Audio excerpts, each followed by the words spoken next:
the sixth plenary of this conference, and which is the last plenary of this conference. The title of the plenary is Reaching the Last First, Articulating Key Elements of a Roadmap for Decent Work for Marginalized Women. And this plenary will be moderated by our friend Jashodhara. Jashodhara Dasgupta, we all know, is a senior feminist activist in the area of health, women's health and reproductive health. She is now heading National Foundation for India. She is one of the founders of the Sahyog Delhi, and before she joined this National NFI, National Foundation for India, she worked with Sahyog for last 11 years or 12 years, Jashodhara? 25. Oh, it has been written here 12 years. Oh, you used to head for 12 years and worked for 25 years. And she is also co-founder of many organizations like Ali, Hamsafar, and Anchor. We all know many civil society platforms, advocacy platforms related to women's reproductive health, nationally and internationally. With this note, we call Jashodhara on stage to moderate this plenary. Also, I'd like to, Jashodhara, can you please come?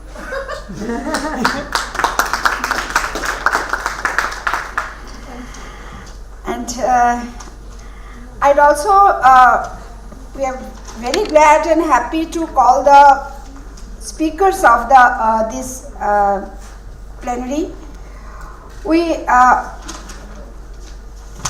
so sorry.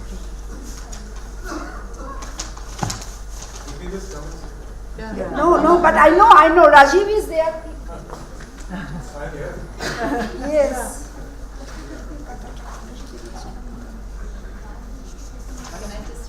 Yeah, just come on. Yeah, we can go. It's participatory, Dolon, don't worry. Okay, it's okay. So I thank you, Dolon, and I'd like to welcome our friends here on the panel. We have Rajeev Khandelwal, who's the director of the Ajivika Bureau, an organization that works on labor rights, and he's based in Udaipur. I have here Marissa Wesley, who is with the Win-Win Strategies in the USA, and she works with businesses and women's organizations. I'm very pleased to have here Tio Sowa, who is with the African Women's Fund, and we have Gavin McGilvray, who heads the DFID in India, and finally we have Weni Kusuma, who is with the UN Women in Nepal. Welcome to all the panelists. And Jashodhara, I'll take 1 second. I'm extremely sorry. The page has torn from my note here. I'm so sorry, and I'm really, really sorry to Rajeev, to Marissa, to Theo, to Gavin, and I practiced Gavin names with Gavin. I mean, you can remember, you can give that. And Winnie, I'm so sorry.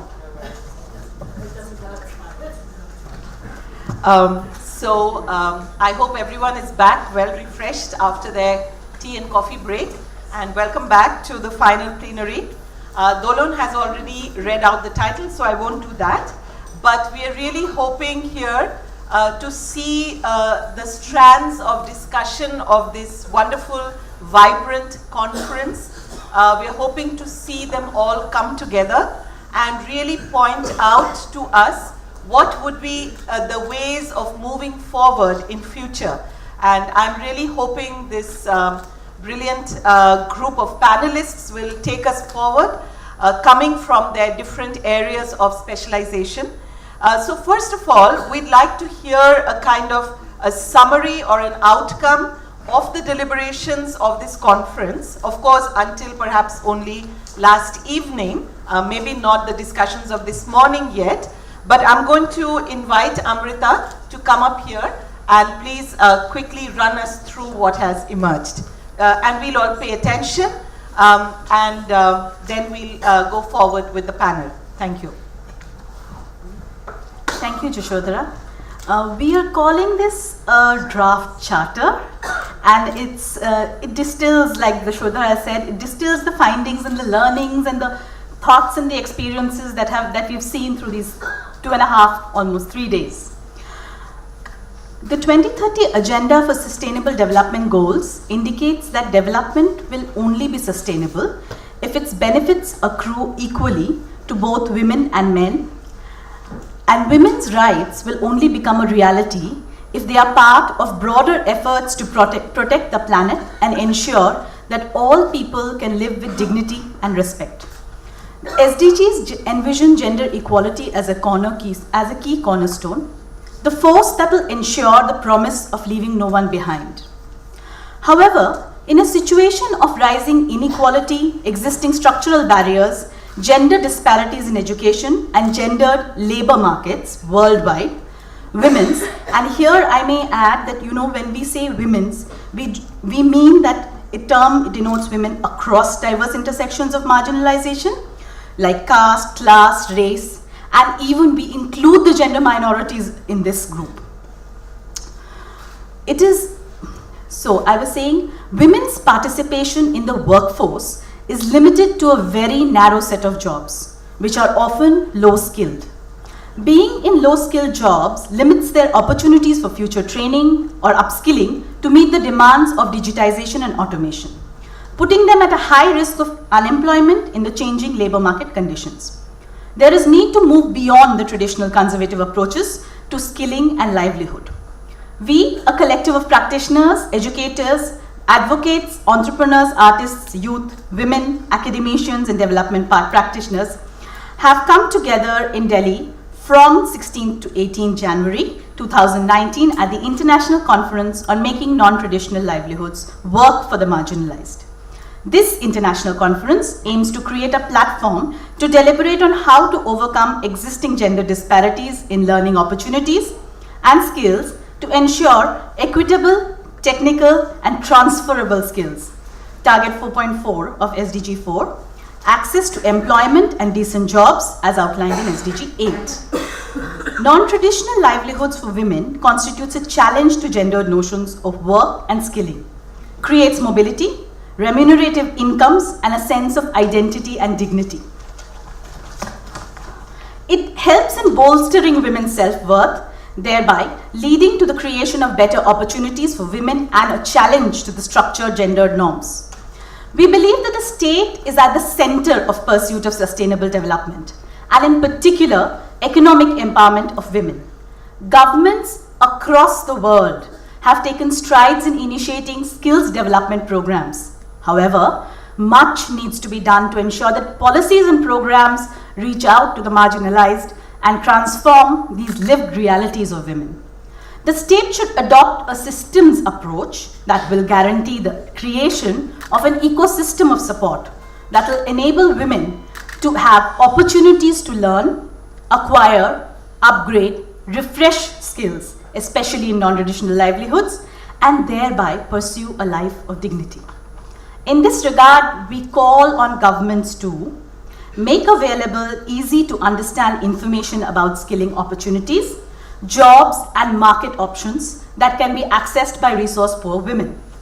Provide counseling support for women to negotiate with their families the support required to pursue livelihoods of their choice.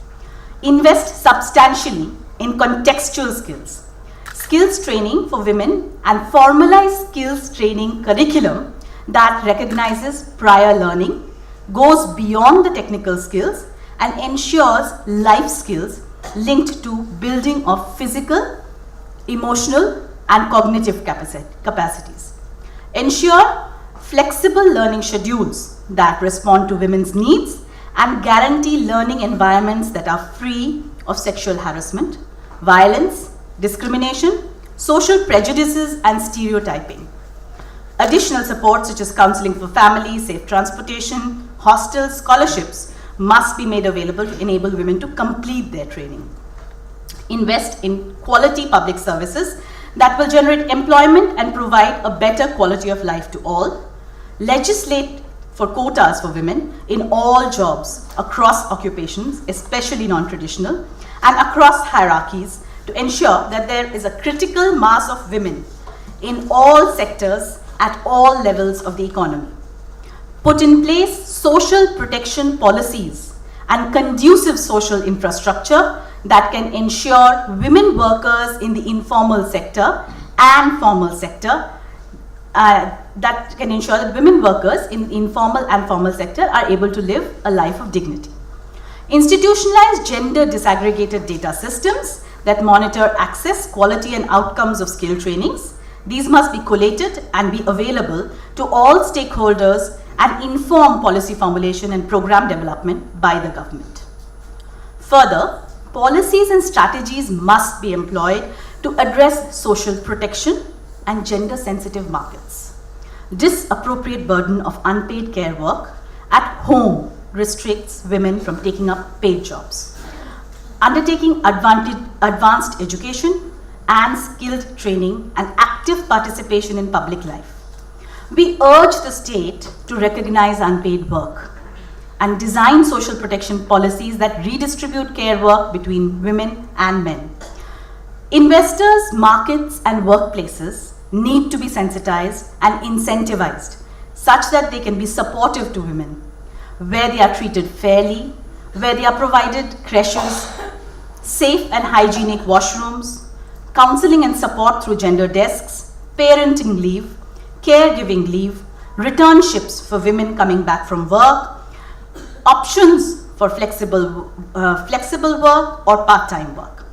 Women need to be protected and provided economic, social and other support such as helpline services, safe shelter homes, quick redressal and punitive action when they face a backlash at home, on roads or at the workplace due to their choice of work.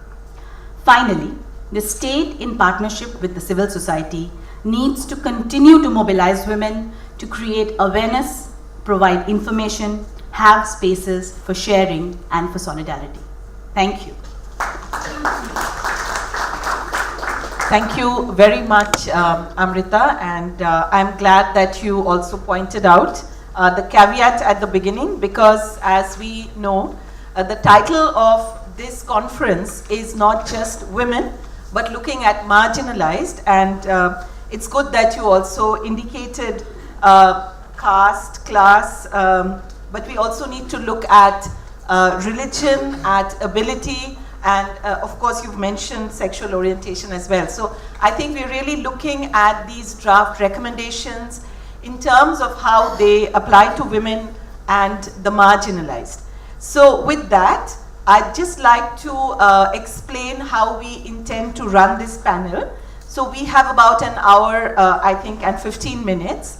I thought I would open up first to my esteemed fellow panelists and ask each of them to give just maybe a 3-minute quick response to the points that have been raised, and if they have any suggestions or thoughts, we could table that.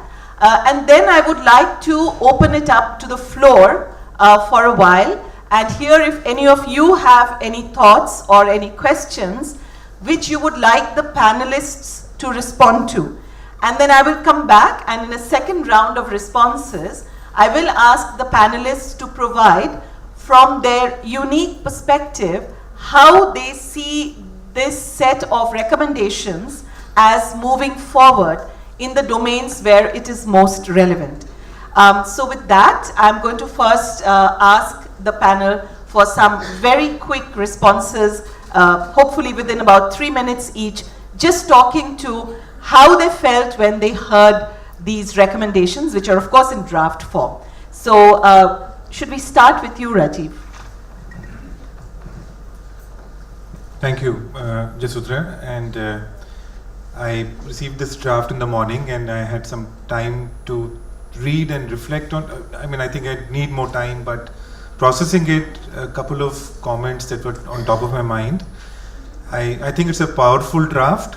It has tremendous potential to communicate to a very wide set of audience within the women's movement, within the labor movement. But having said that, I would still say two emphasis that I think we can kind of bring out more clearly in this. Firstly, I think we need this draft to do well to locate the NTL movement within the broader labor movement itself. There are, as we speak, there are currently workers' organizations and labor movements that are demanding restoration of rights and fighting against what seems to be this new form of work, okay, which is basically disempowering workers, putting them out of regulation and the purview of protection, and creating this kind of miasma of employment, and through skilling and through creating opportunities. In the name of creating opportunities, it's actually creating very compromised kinds of work. So I think that NTL movement per se needs to speak to that, and I'll talk about it when we come back to when we have slightly more time. Secondly, I think clearly we need to call upon all of us to do more practice. There is a lot of, I think, our overall in the world of work, there is not enough activists and practitioners and unionists working with women in the world of work, and I think there should be a call in the draft to do more unionizing, organizing women who are facing these conditions, right? And I think it would be useful for all of us together as a collective here to see how we can support each other to work with women who are in these invisible and difficult segments of the informal economy in our country. Thank you, Rajeev. Maybe we should make it more interesting and switch here and not go in line. So how about you, Theo? What are your immediate responses to the draft? Immediate responses, first of all, well done, and my commiserations to all those people who stayed up all night to make this happen, because you do all the hard work and then we just come and get to say, oh, do this, do that. So first of all, thank you very much for having pulled all of this together. Very quick responses. I'm really glad that in the footnote we talk about some of the intersectionality issues, because I really think that if we're going to be looking at women in the workforce in both traditional and non-traditional livelihood areas, what we have to be looking at is, I don't want to use the term decent work, but I want to use the term employment justice, that we want jobs that are protected, jobs that are interesting, jobs that are fulfilling for people, as Hope was saying, that actually bring happiness when you're going into work. So I think adding, and when that happens for all of us, whether we're women, men, African, Indian, European, whatever else. So I'm glad the intersectionality is there, though I think I would like to see a little bit more of it in terms of how we work to approach this.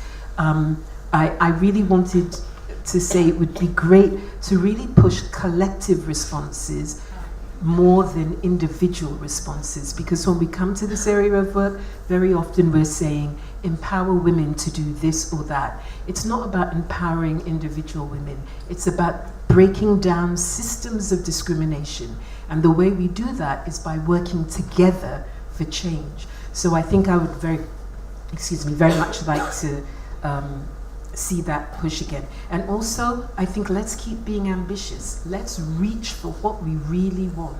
Let's not compromise for what we think is possible.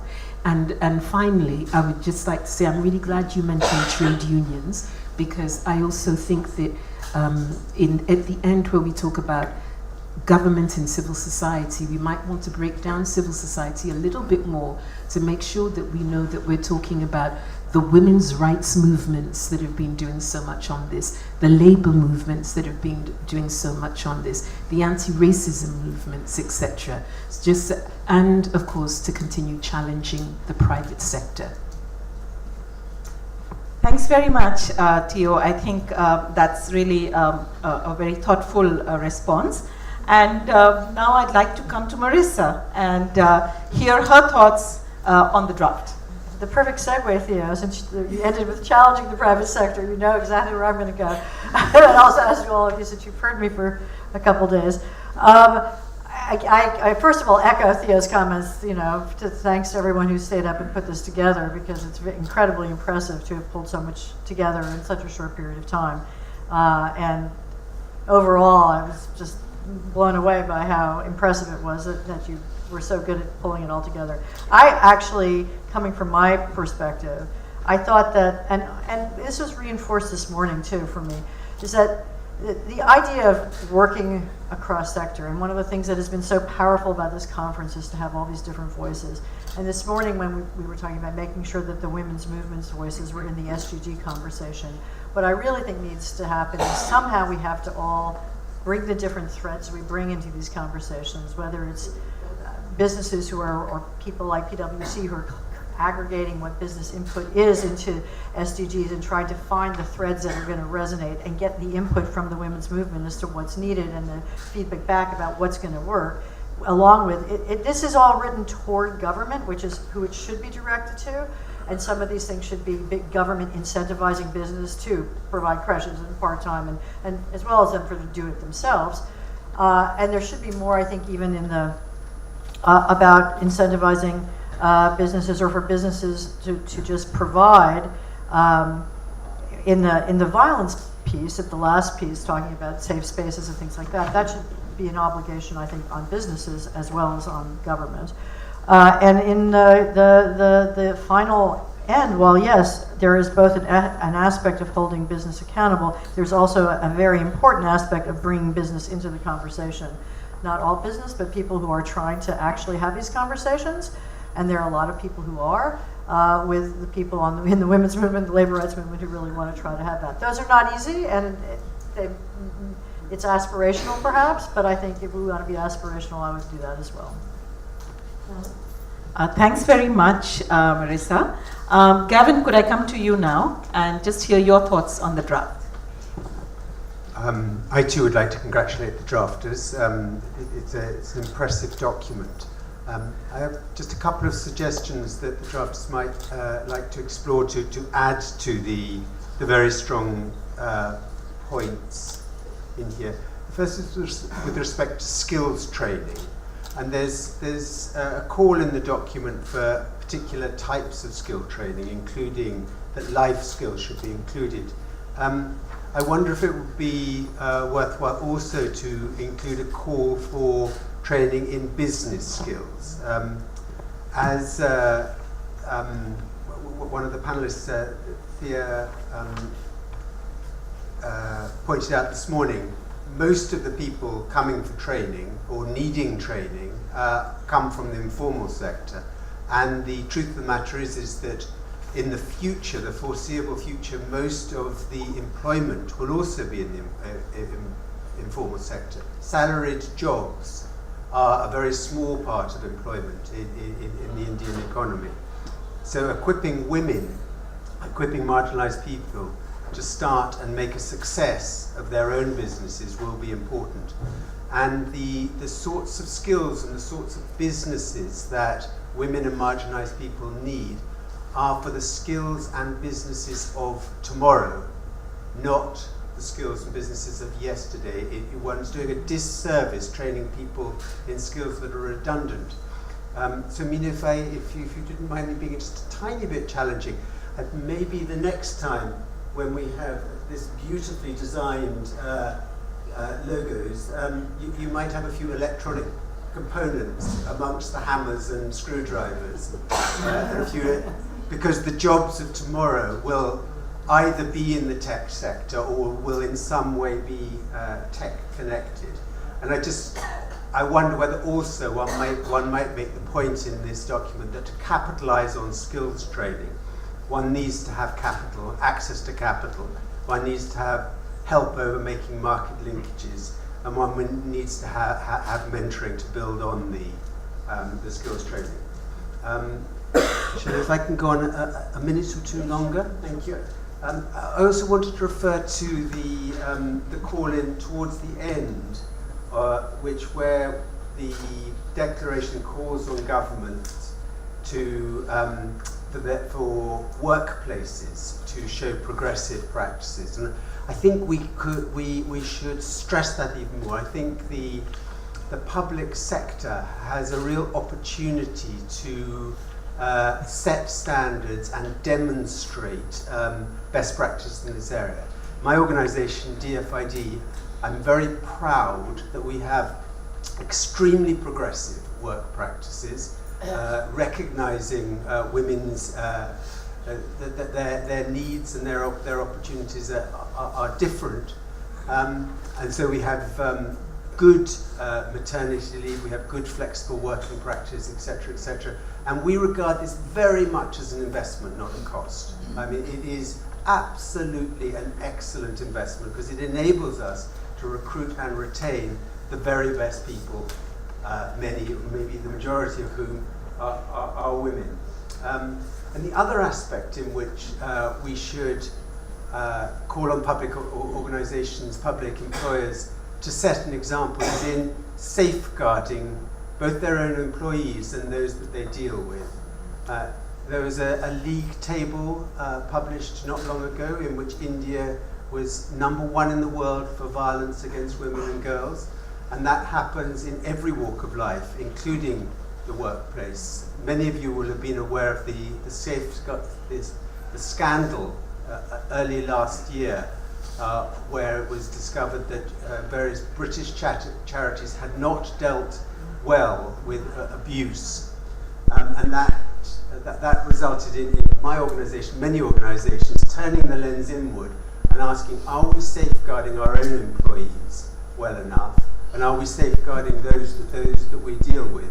And one of the things we discovered is our understanding as employees of what constituted sexual harassment was not good. So Subbalakshmi said something very interesting this morning on the panel. She says, what does violence in the workplace look like? The violence in the workplace, sexual violence in the workplace, is sometimes verbal and it's sometimes inadvertent. So training and making employees aware of the impact of their actions, I think, is an important area. And making public employees exemplars of good behaviour towards people of all genders is important. And then creating systems that run that through people we buy from, our suppliers, such that they too have systems in place to safeguard their employees and those that they deal with. Thank you. Thanks, Gavin. And with that, we come to Winnie. We'd like to hear your thoughts. Thank you. Good afternoon. Good afternoon. We've heard a lot over the last 2.5 days about exclusion. And I made a point, perhaps on the first day, that people's movements are born out of exclusion, and we ought listen to the messages that movements bring to us. Another point I'd like to make is that when we exclude, oftentimes it's on the basis of convenience, because it's convenient. And we do that in UN Women, we did that in this conference. When we talk about women, we talk about the binary, women and men, because it's convenient. And let us just recognize that what the organizers have called for in this very conference is disruption. And let us understand that disruption is, by gosh, inconvenient, okay? So I would just suggest to the authors of this that we retain some of the spirit of the inconvenient disruption that we're calling for. And what I mean by that is that we might add, in terms of who this is addressed to, all of the bodies that sit on this panel, because we're not exempt from responsibility, but in fact must be held as well accountable. Now, I also want to ask if Sujata from PwC is still in the room. Yes, I am. Oh, wonderful. Okay. So, Sujata, Susan Moyer had said that the private sector is off the hook. Let me just take that a little bit further to elaborate what I mean by the accountability and the inconvenience that we are calling for as a collective voice here. You very respectfully said that you would take back the voices of this group to PwC. And I think that perhaps there's an opportunity here for you to do even more than that. And that is, you're in a position to open doors. You know, how about a meeting with PwC? How about a meeting of this group of people with the clients of PwC, and on and on and on, right? I mean, that would be really fantastic. The opening of doors, the convening of meetings, those dialogues need to happen. Now, to help you, the authors of this might well put in a much stronger section on private sector, in terms of the demands, because then you can go back and, rather than summarizing, you're going to be able to say, you know, the participants demanded this, and we are accountable to them. And I would say that extends to all of us here on the panel. That the more you are inconvenient in voicing demands, you actually make life both hard but allowable. You enable us to do things that we would not ordinarily be expected or allowed to do. So that's one thing. I would suggest that this go further in promoting disruption. That's number one. Let us be aware that in the conversations that have happened over the last 2 days, there have been 2 themes out of many. I'm just picking on 2 themes. And they've been echoed in the panelists before me. One is alliance building, all right? So to you, Sujata, we're talking about alliance building. We're not simply talking about reporting back to PwC. We're talking about, are you an ally or not? Because here's the opportunity to demonstrate that. We're actually asking you to make a public promise so that you can be held accountable to it, actually, right? And that's what we say to elected officials. Make promises in public, not in private, but public, so that we can help you keep them. The second is that all things are mutually reinforcing, that we're not just talking about women in construction. We're talking about the multipliers, right? And so that is actually here. We've talked about intersectionalities, but that we might really build on that. So I have 1 minute left. Let me just now go to the language of this. We want this to be, I think, both philosophical and actionable. And I would say to the authors, I'm struggling with your item 6 in terms of legislate quotas for women in all jobs. I think that if I were sitting in the government, I wouldn't quite know what to do with that. We need to start, but you might convert that into something more doable, more actionable. The idea when it came from Professor Ghosh was in the civil service, Secondly,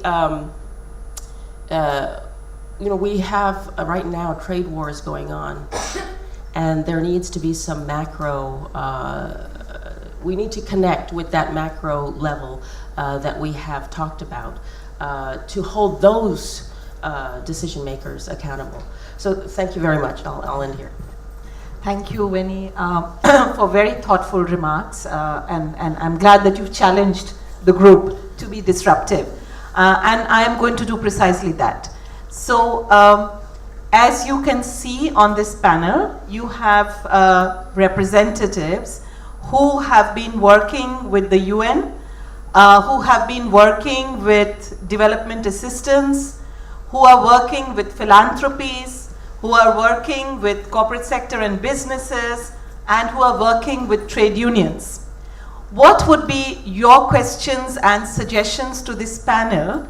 I'm opening the floor for about 15 minutes, and we'd really like to hear your thoughts on how these domains can be made to really respond towards making Can you just put your hand up a little higher? Yes, please. And please do introduce yourself before you give your remark. My name is Lucky. I'm from Nepal. I have a 3-sister adventure trekking company that is creating service for women by women. So we are doing these all non-traditional things since 25 years now.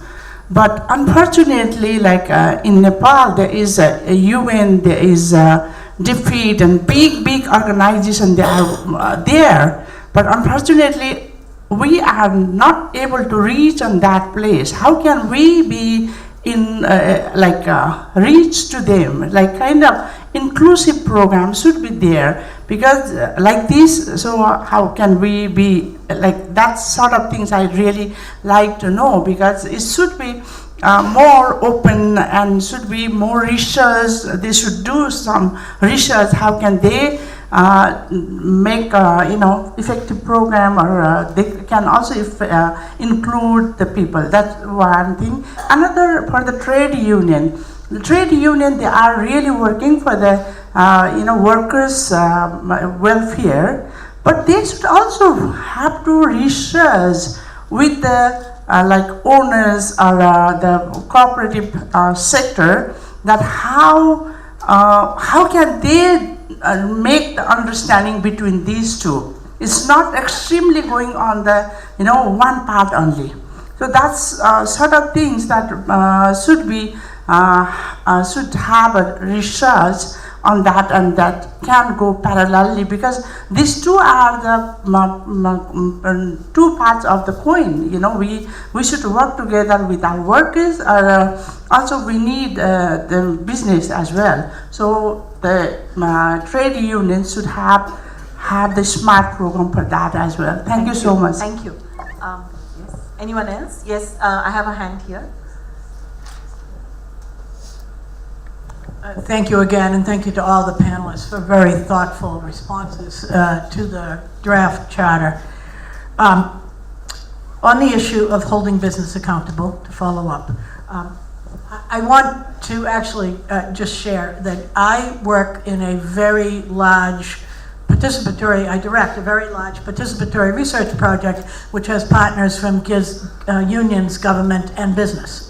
So of our 75 partners, over half of them are business partners. So I'm very sensitive to the idea of having to negotiate. And as we've had many discussions, even over lunch, about the pragmatic issue of having to negotiating with business at the ground level. I think that is different in an international level in how we hold business accountable. I have an extensive program for how to hold business accountable. Too extensive for this. But I'd like to make two concrete suggestions, actionable suggestions for the charter. And one is just brought up now. It could be in the charter that business should act to support workers' rights to organize for better working conditions. That is not a high bar, but it is something, at least in my environment, in my economy, businesses will not do. That could be one thing. The other one I suggest, it goes right back to the opening plenary. We had an extensive analysis by Professor Ghosh. In fact, profits are going up and jobs are going down. So the equation that profits equal jobs is a fallacy. It is not good math. And Professor Ghosh's proposal was the reinvestment in the public sector, because that is the future of most jobs.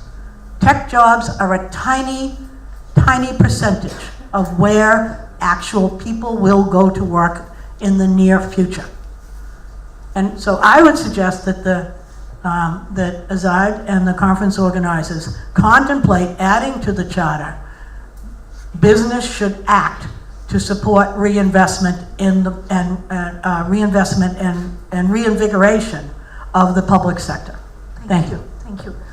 Here, please. So we discuss. Introduce. Hello. My name is Rani Sinha. I'm from Ambedkar University. I'm doing my master's in gender studies.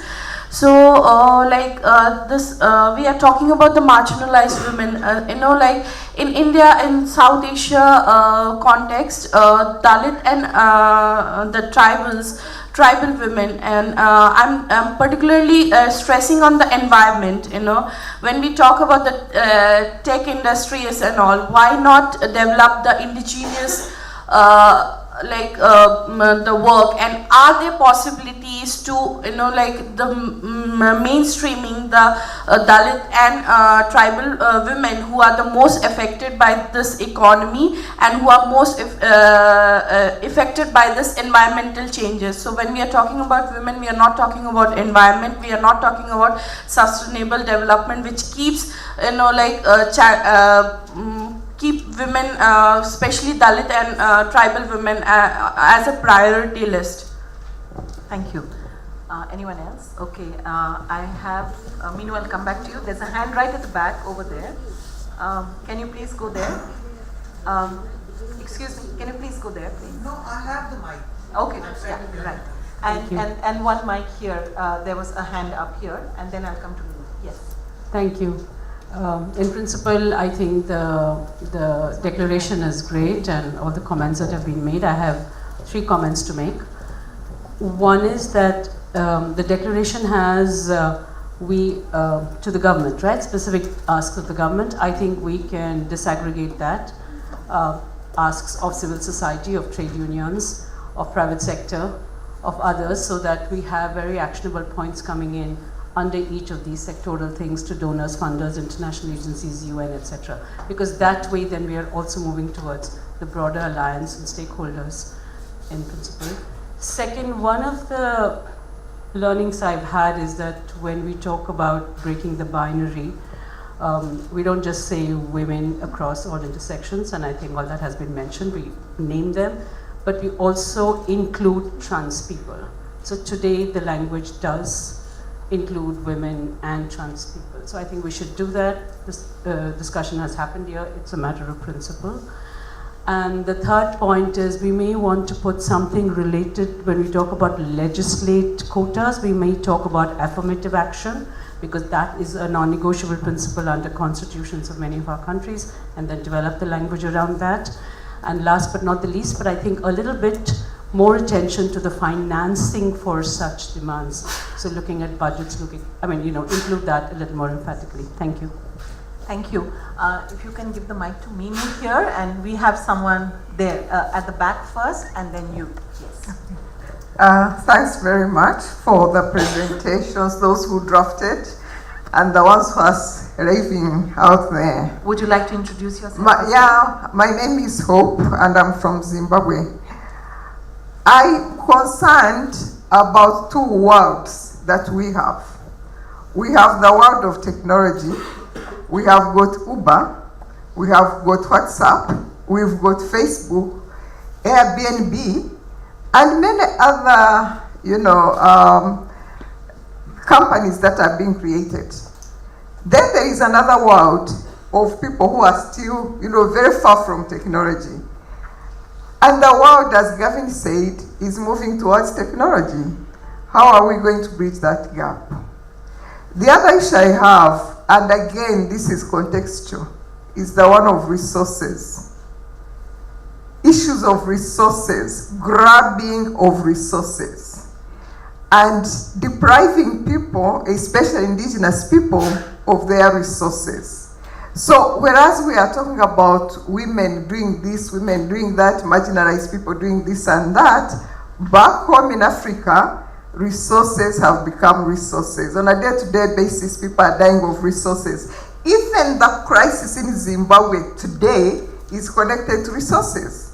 If you trace where it started from people trying to reclaim their resources, and everyone seems to have forgotten. But that is what it was, and it is going to continue to be that way. So how do we bridge the gap between these 2 worlds, the one of technology and the one of those who don't have?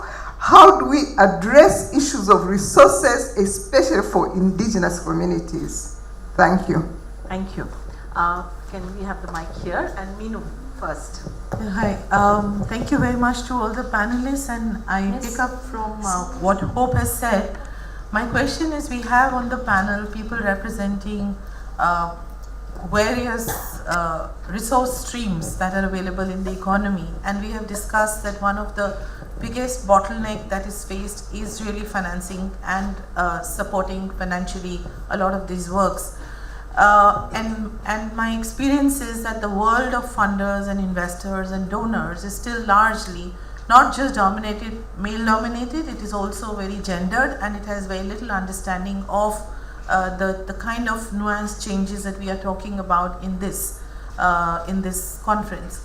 So how can the group, what are your suggestions? How can we break through that group? Because just as much as there is a need to do mobilization with the women on the ground, there is a need to do mobilization, advocacy and disruption at that end as well. And I would love to hear some ideas about that. Thank you. We have someone here. Thank you. I'm Roshan Mashal from Afghanistan. I'm working in Afghan Women's Network. I'm happy to have some big organization and founder here in using of this opportunity. I would like to share that the local organization, that was very small organization, they are working in the ground and they are working directly with the women in the provinces and in the ground. The founders and also the donors didn't trust to them and didn't provide a project to them. For example, in Afghanistan, we are working in a network. We have more than 135 organizations in our membership. Some of them, most of them, are leads by women, but they don't have any project, because when they provide a proposal to the donors, they said you should have implemented a project with $5,000 or $100, but they didn't do it, and it's affected on their work.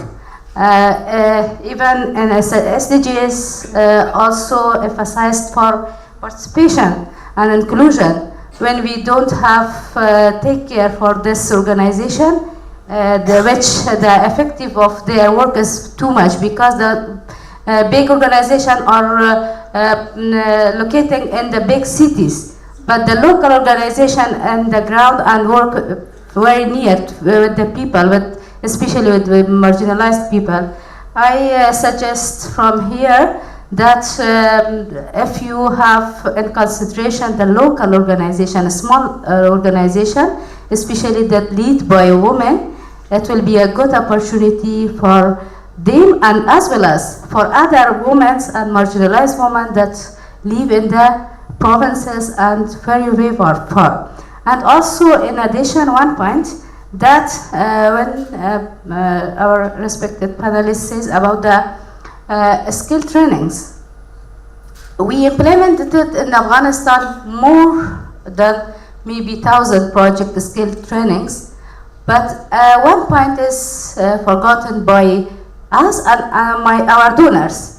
That is the post-training support programs. It's very necessary in business and the other skills and working. We should emphasize in this roadmap, I suggest that to emphasize that in this roadmap, that after this, when we planning, when we designing any program, any project for women, should plan for post-training support program or support projects as well for women. Thank you for Thank you very much. attention. Thank you. I had a hand up there, but I can't see her anymore. Yes, please. Yeah. You do. Thank you very much. I'll make this brief. I had some points that I would like to be considered for inclusion. One of them is a concern about the lack of space for CSOs at top levels where decisions are made.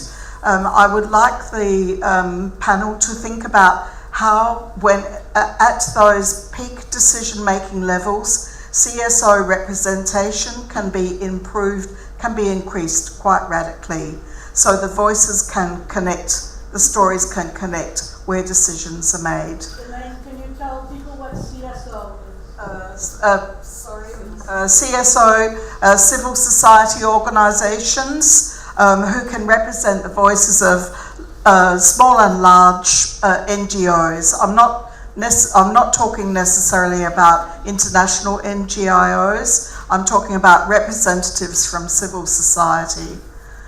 The second thing that I would like is that when governments put in their constitutions and charters very grand words about what they're doing in relation to gender and for women, that those grand words are actually put into policies, that the policies are resourced, they're implemented, and they're evaluated, because we have a very big gap between the rhetoric and the reality.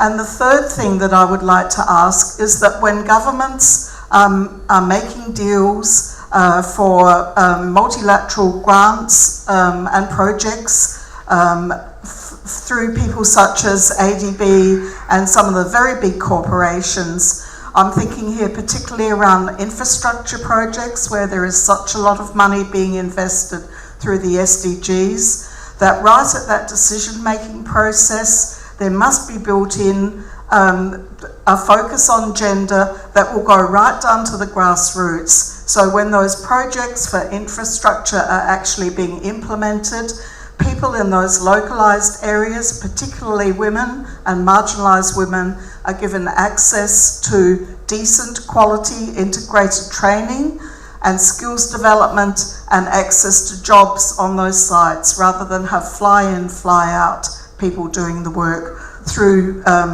contractors. Thank you. Thank you very much.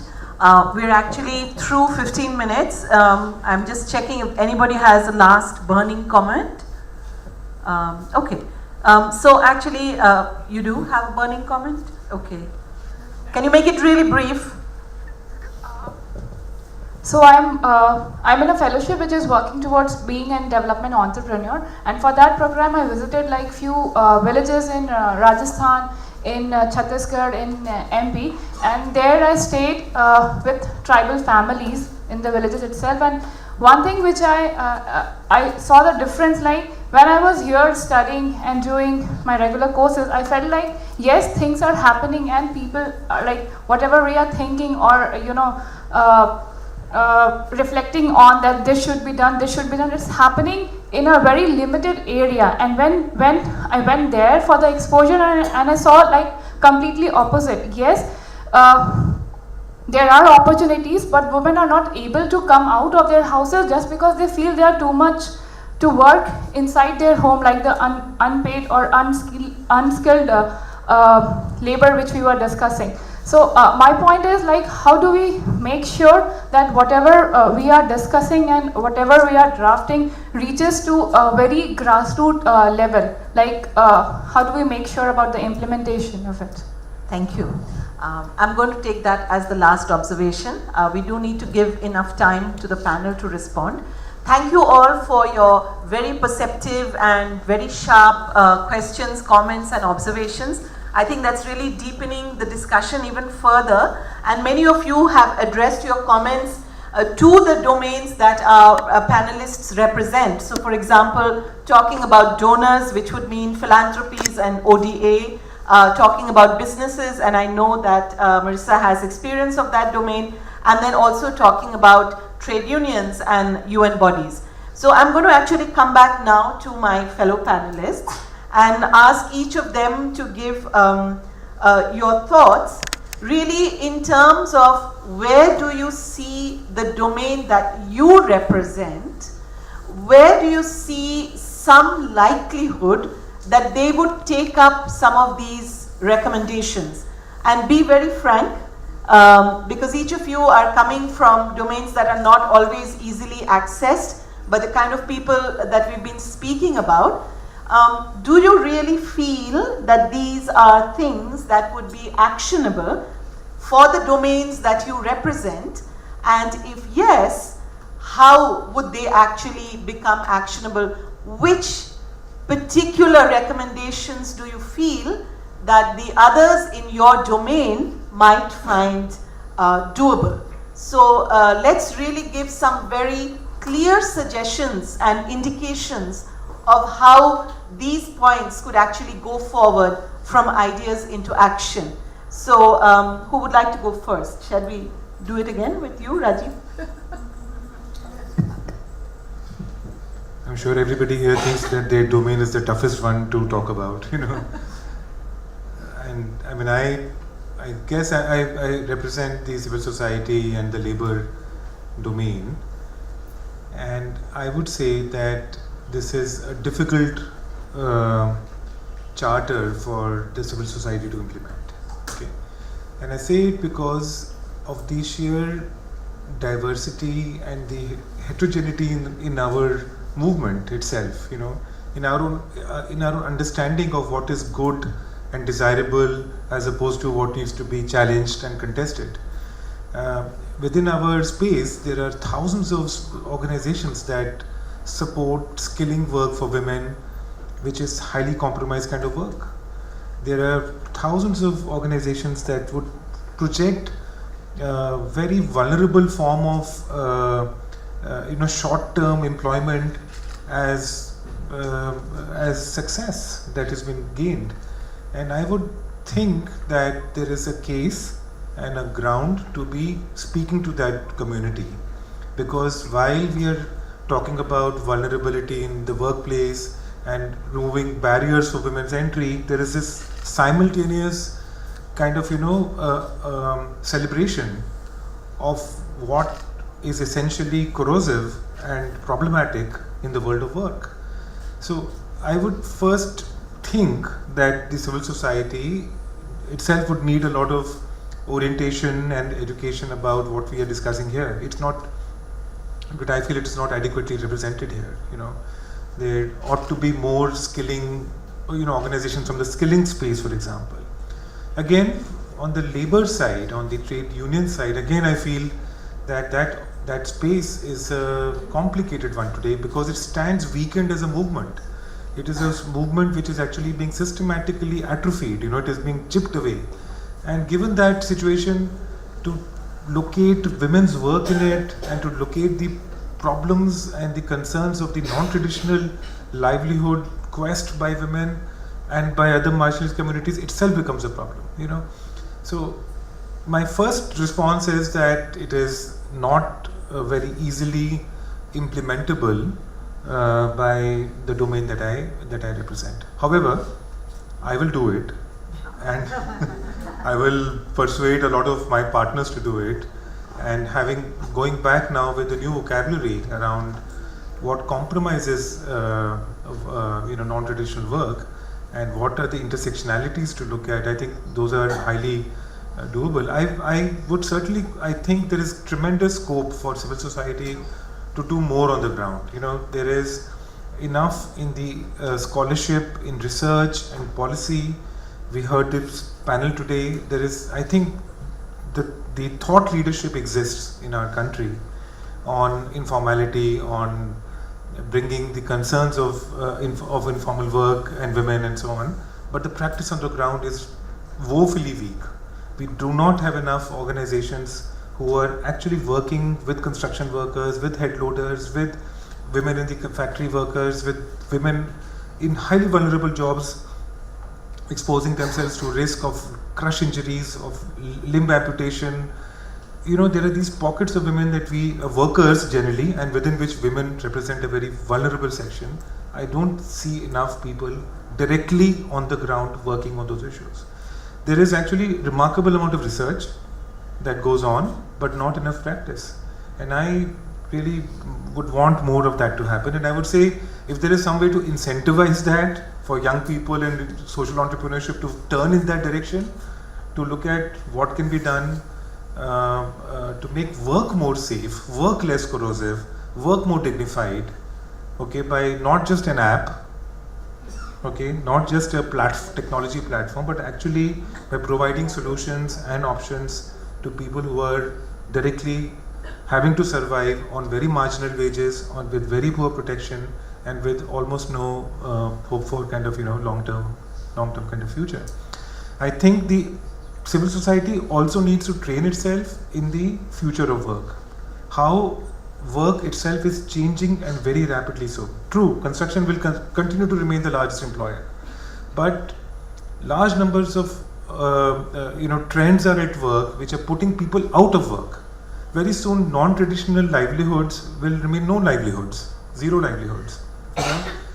The whole move to make people entrepreneurs, look at what Uber claims. Look at the whole logistics kind of industry that is actually now claiming that all these people are not employers. They are, they're entrepreneurs. All these Swiggy guys are entrepreneurs. Wow. Look at the kind of employment that these people are creating. And I think we need to be more educated in what this new work is about. How this actually takes away the fundamental rights of human beings in the world of work. by renaming and redefining work as enterprise. And I think civil society will do well to educate itself on that. I don't think it thinks about it. It celebrates these developments way too much, and I think we need to kind of step back from that and really do something about it. Finally, one quick point, if you don't mind, Yashodhara. I think and I said that earlier in my opening remark, that I think the NTL movement and the labor movement needs to come together, because all work turns precarious work in our economy. So before what is being celebrated as a success, before it becomes toxic, it needs to work closely with people and organizations that are contesting and challenging those processes in our country. Those are not very significant or big processes, as I said, but there are alliances, there are workers' movements that are questioning, challenging the labor code, looking at the dilution of labor laws, examining issues around occupational health and safety, looking at minimum wages and demand for fair wages. I think the NTL movement would do very well to come closer and talk on that platform as well, become part of that movement. It would enrich that movement. It's not just about becoming the NTL movement becoming stronger. It would actually inform and enrich the labor movement in the country. Thank you. Thank you, Rajeev, for your very honest comments. And I think it's very good that you've highlighted some of the challenges that we face here as a collective. I will come back to that again. But in the meantime, I'd like to come once again and ask Theo, what do you see as going forward in the world of philanthropy? Okay, so some of this actually answers Minu's questions, not just about philanthropy for me, but about funding and financing for this whole area of work.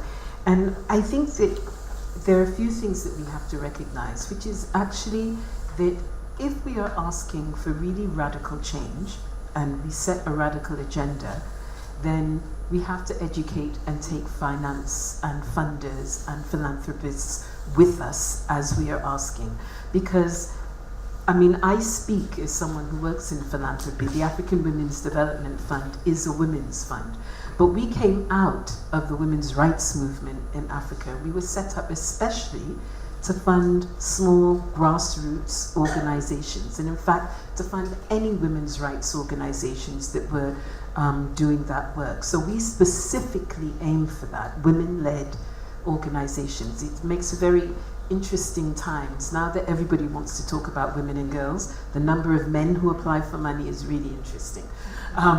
But I think that we have to educate funders to actually make the kind of investments that promote a progressive agenda. And that includes with the labor movements. I think that in the world of philanthropy, there are people who are willing to hear and to learn.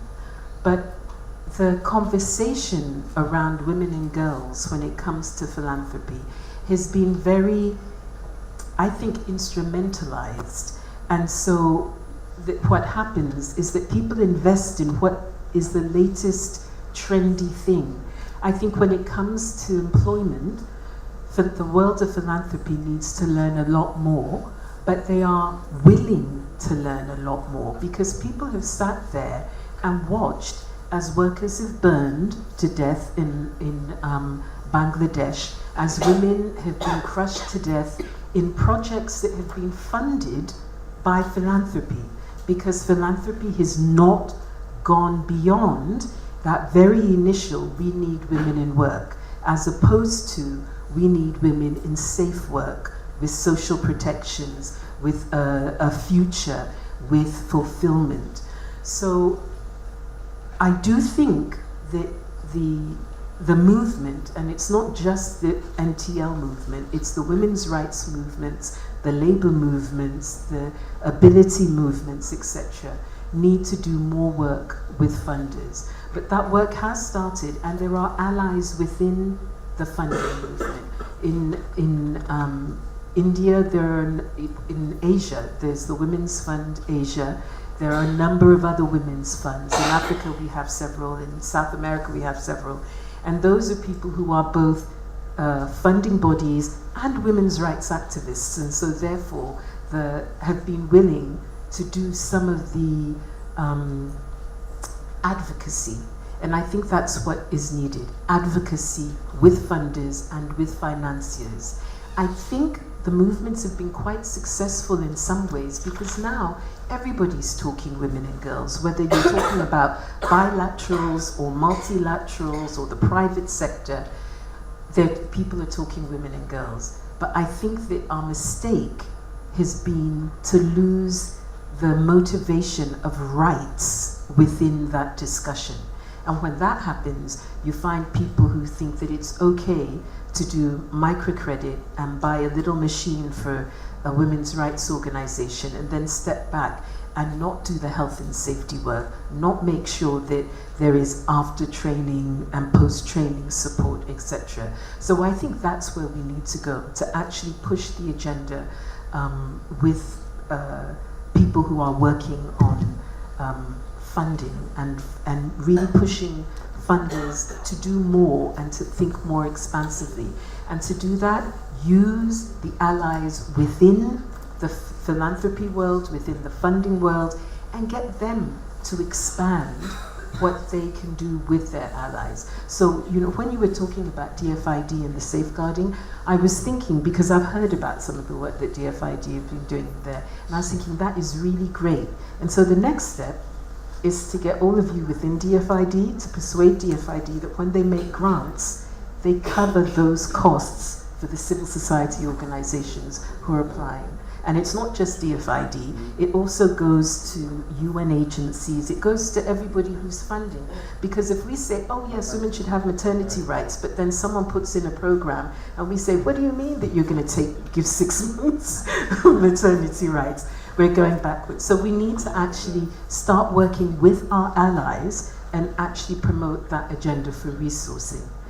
I think that the other thing, if I can just very quickly go to a couple of the others, the issue of, again, civil society, we need to challenge ourselves, because sometimes we're telling everyone else what to do, but we ourselves are not doing it. And in this room, there may be many people who have made sure that workers have got proper rights, that workers have got a future, that workers are fulfilled.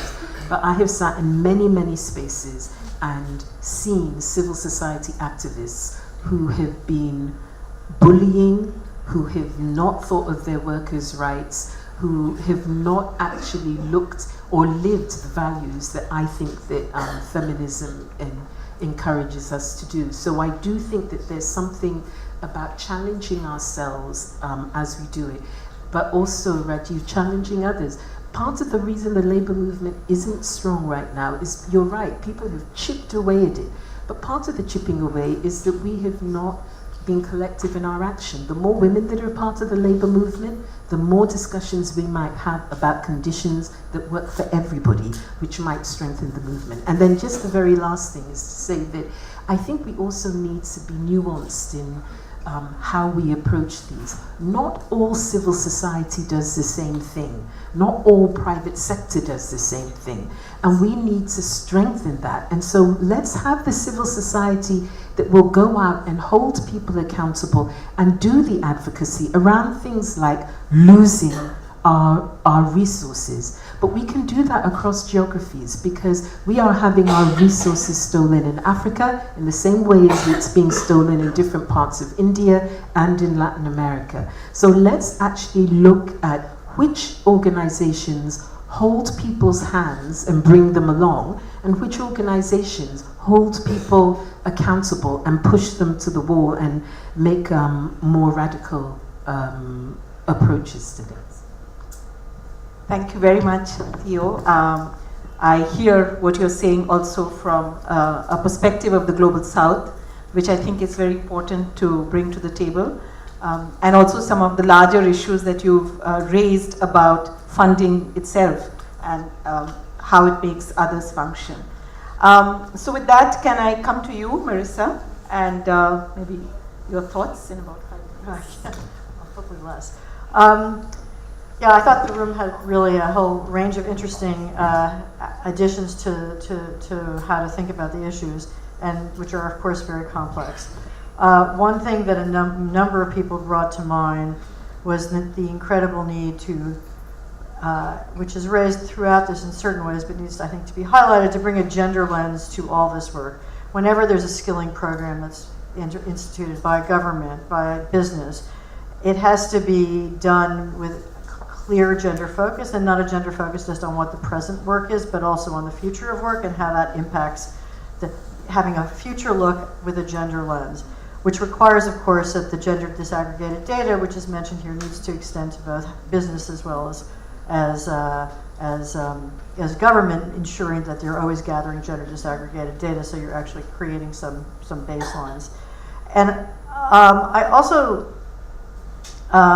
in part of that sort of thinking of the future of work and also listening to Hope, the technology point and the need to bridge that digital divide, I think, is really a clearly critical piece too, in a number of parts of the world, in order to sort of even level the playing field for dealing with NTLs, because even if you're not in the tech business, you have a GPS in your taxi, or you're working on a car that has a computer system embedded in it. I mean, so these kinds of things have to sort of be, we have to figure out how to ensure that internet access and this type of access is available to everyone, because it's going to be critical in that realm.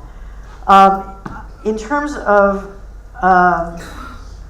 resourcing, I totally agree with Theo that there's an education process here. It's an education process for the private sector as well as for other types of funders. The private sector tends to work more in partnerships. There is some, of course, foundation funding, but it is largely working in partnerships, and there does need to be business case for the work, but the work that has to be done, there has to also be the dialogue and the communication and the education about what work should look like, how to engage women in that future, and it needs to be a two-way conversation that needs to involve women's rights organizations and the local gender experts on all of these topics. And it's challenging. I mean, this is the work I do. It's challenging. You can find corporate champions, but then building out the story that's effective internally in companies is something that's critical to do, and figuring out what the hooks are, and having the voices, having those settings where you can bring people together and have those communications. And with the women's rights organizations, and really it's critically important too to bring people together and have that exchange, so you actually become trusted partners. That there are, as Wendy says, alliances, and it's not a one-way street, it's a two-way street. But I think it is possible. It's just it is a long-term strategy, and because I do think it's important to. I think it was you said this in a different way, but I always talk about an inside-outside strategy. I mean, you have to have on the things like the resources issues. You have to have pressure from the outside. You can't always have to have the activists who are just going to push, but. It's far more effective if you are also a trusted insider. Some people play one role and some people play the other. We're naturally suited to one or the other often, so that's a good thing. But we have to be able to build strategies that work together on both sides to sort of move to the same agenda. And I do think I hear what you're saying, Rajeev, about work and the nature of work and involving the labor movement. But I do think that we have to also be really sensitive to. I see a future of work where work is going to involve less time. It is going to be less formal, and some of those things are actually good for a lot of people, including for a lot of women, as long as it can be decently remunerated, and as long as there is social protection coming either from government or it's a part-time engagement with business, with potentially business. It's not about how long you work, but it's about how ensuring through government and business, depending on how the work is played, that work is indeed not. I like it.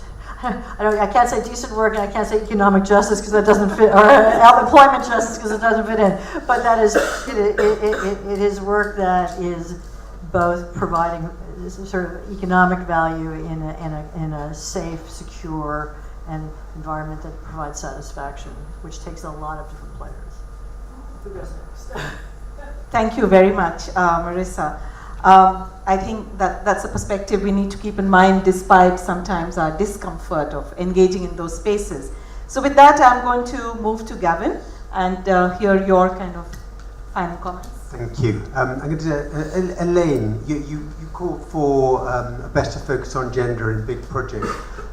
One model I might refer to you is the United Kingdom 2014 International Gender Act. We have several bits of legislation which govern how the UK does development cooperation. There was the 2002 International Development Act, which legislated that we can only use British ODA to reduce poverty. It is against the law for us to use British aid for anything other than reducing poverty. And then we added to that in 2014 with the International Gender Act, which means that by law, every project we do, we have to, before it is approved, we have to assess its impact on gender equality. So that there's a couple of models. I wanted also to come back to Hope and her question to all of us is how do we help marginalized people deal with technology, the technology that's coming. One thing we try and do in our programs, we have a program called the Poorer States Inclusive Growth Program, where we which involves financial services to women's groups, but including financial literacy programs. Financial services are often digital now, so financial literacy comes alongside that. But I do want to mention quite a recent experience. I was in a village in Banthara block near Lucknow with quite a confident group of women. They were laughing, they seemed very happy. There were mobiles in the village, but the husbands of these women did not allow them to use mobiles. That was one thing. And the other was that when we asked them about their daughter's education, they said that they would not be, it was better for them to put money into their daughter's dowry to ensure a good husband than to invest in their education. Which brings me to a central point, that everything that all of us do, including development organizations, does need to address regressive norms and attitudes. All of our good intentions are falter against the rock of regressive attitudes by institutions, by men, and even by women, who it goes down through the gender, through the generations. So expectations are moderated at a very, very early age. How can an official development agency like mine address this? I should say it's tough. It's tough for us to do programs in today's environment. We used to fund soap operas, we used to fund sort of cultural events which very specifically looked at addressing behaviours, showing role models. But with our rabid press in the UK, that's much more difficult. So we in general, that's difficult. Where it shouldn't be difficult, and where I'm not sure it could fit in the declaration, but where I feel there's a real need and opportunity is in early childhood education. I think including what's the word? Including gender attitudes, so that all people are equal, whether they're boys, girls, trans. And having that message told in creative ways to children at the very early age is important. I think that will probably do. Thanks very much. And finally, I'd like to come to Winnie and hear her thoughts on this. You have a mic? Yeah. Thank you. So yes. Perhaps it's important to recognize here, following Theo's comments, that when they are prolonged, inequalities are in fact the result. They are the manifestation, the indicator of bad governance, poor governance. Yeah, so when you have good governance cannot actually happen without equalities and inclusion. If you have poor governance, you will have inequalities. And in that regard, one of the things that we are sometimes hesitant to say, because we work with different member state governments in the UN, is that in fact Agenda 2030 is outright a statement on democracy and its values and principles and practices. Because we understand, as practitioners of development, that democracy, as flawed as it is in fact the best delivery system we know of human rights. And in that regard, just building on what Theo said, she is suggesting advocacy with funders. I'm suggesting taking a governance approach, as we do actually in UN Women Nepal, to engage in with a lens of governance on all things, to actually ask the question, what is the lapse in good governance here that is causing this, whatever the this is, to be prolonged as an inequality? And here we go into issues of dimensions of representation, yeah, because we're not only talking about elections, we're talking about those voices that are accountable not only to represent us, but also to respond to our demands. And the fact is that we need allies, good allies, on equality and inclusion in all sectors, including in PwC. So we really want to make sure we support people who are working on this agenda everywhere to see where we can build networks and coalition. In UNIFEM, you know, prior to UN Women, there was UNIFEM, and some of UNIFEM sisters are in this room. In our last set of strategic plans under UNIFEM, we emphasized coalition building. And that was so important to me because people power is pretty amazing. And that can happen in a group like this. It can happen on the streets of France. It is pretty phenomenal. And the organizations that we represent cannot actually deny the voice of people, especially if we say we're accountable. This is, I think, where I just want to touch on something that Gavin mentioned on social norm change, which is just the way we phrase what Gavin has suggested. We phrase it in UN Women Nepal, where we opted for a whole of office approach to social norm change, that everything we do has to be subjected to queries, to a peer review on the question of how are we actually addressing changing those norms. And this would then mean that from a leave no one behind lens, we have to ask questions of inclusion, including of trans people, but it also touches beyond programming into procurement. Yeah? So I want to make that point. Ultimately, let me end with the following. In my country and my employer organization, as vast as they are, as rich as they are, we failed in the US and in the UN to deliver women to leadership positions in 2016, okay? So I take that very personally as a US citizen and an employee of the UN, that as UN Women, these dimensions of inequalities, even when you think of the millions that were spent in the US election and what it meant to spend in just 50 entities in terms of the states, how we couldn't have the head of state be who we wanted in terms of equality. That says a lot, but then you extend that to the UN, and we have a long distance to go. So there is only one way forward, and that is to do this together. I really mean that, and not in a way of romantic, let's, in fact, that's the hard work. This is very, very difficult. And I am suggesting to you that it's with each other or not, and that is the way forward. Thank you.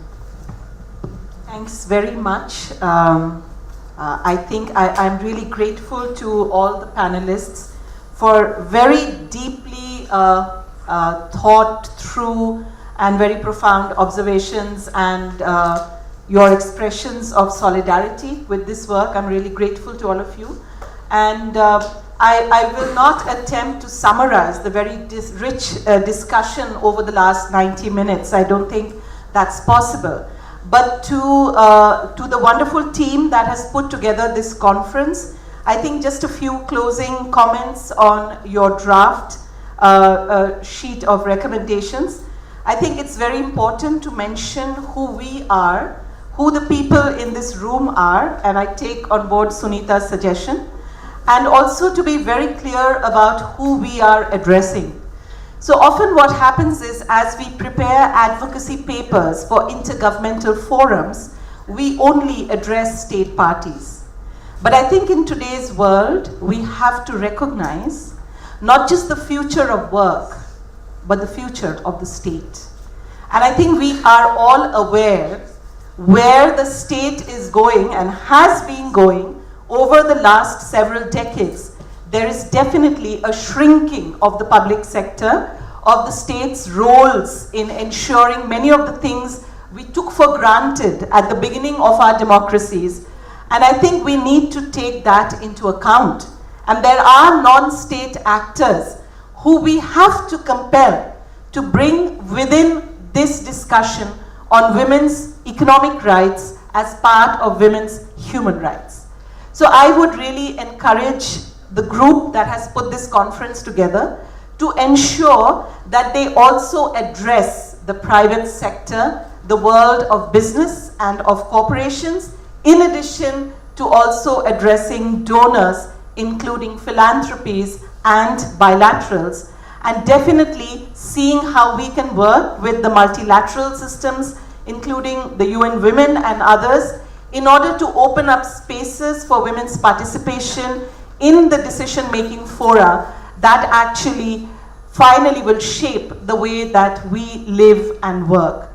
And I think a very important point was raised by Rajeev when he talked about the unions.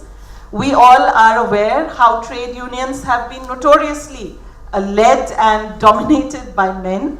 We know that there are not enough people working in the sphere of unorganized and informal sector workers, and very, very few women who are leading that kind of work. And we do need to take a call on how we see the future of work for the marginalized, because it seems that work will no longer be jobs. So even if organizations that are well resourced set very high standards of what would be decent work, if there are no jobs at the end of the day, what is the point of talking about that kind of standard? So I think every organization that prides itself on setting high standards of what women should be entitled to also need to ensure that there are organized spaces where women work. And we don't wish to see a future where our skilled and trained women are dispersed across the landscape as micro-entrepreneurs, not linked to each other, having no collective voice, never having any unions to bargain, and no spaces where they can claim their social security entitlements. But I'm afraid, friends, that is the future we are hurtling towards. I am now, in the last few months, looking at the world of donors, including investors, and I find that their idea of women's economic empowerment just has to do with that, with skilling women and training women and turning them into micro-entrepreneurs with no job security and no social security to speak of, as the state is also withdrawing in its roles in the domain of social welfare. I think we also need to take into account the fact that the state refuses in many of our countries to take responsibility for providing essential basic public services around water, around fuel, around sanitation, around the care of children and the elderly and the sick, because of the state withdrawing its investments from these sectors, guided by advice from bilaterals and multilaterals. The state's withdrawal in these sectors increases the burden of unpaid work that women have to do. And we need to take that on board in our advocacy and to be disruptive and to be challenging. I also feel that we need to personally move beyond some of our comfort zones. We need to look at how we engage with corporations, with the private sector, and to have the kind of conversations which I think Marissa alluded to. And we also need definitely to seek funding to work with some of the enabling environment that is so essential and which I know has been discussed in this conference. So what Gavin mentioned as his experience in Uttar Pradesh has been, I think, a major challenge, that not just getting non-traditional livelihood, but getting any livelihood participation from women and girls and other marginalized groups always faces.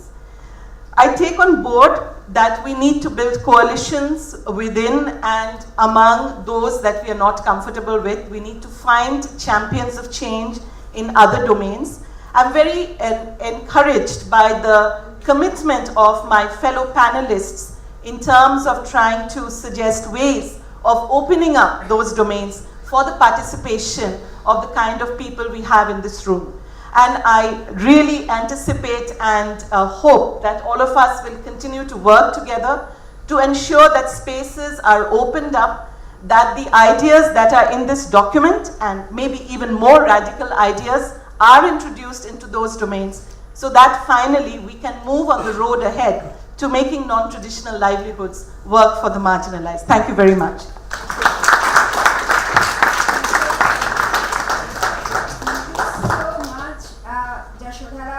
Is it working? Thank you so much, Jashodhara. It was a wonderful. Excuse me. Yeah, you can. So, thank you so much, Jashodhara. It was a wonderful anchoring you did, and that we would like to thank each and every one of this panel for their insightful inputs. We have a small gift as a token of appreciation. My colleagues Shati and Naveli will present this to you all. And thank you, Rajeev.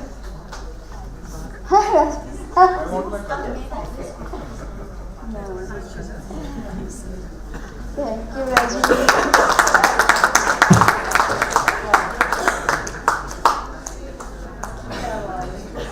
Thank you, Winnie. But you can have one more actually.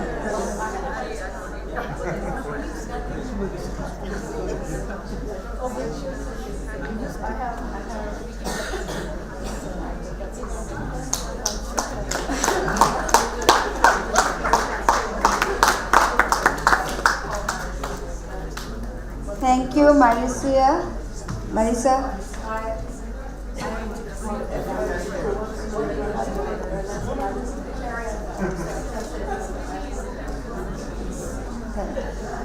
Thanks, Jashodhara. Thanks, Ton.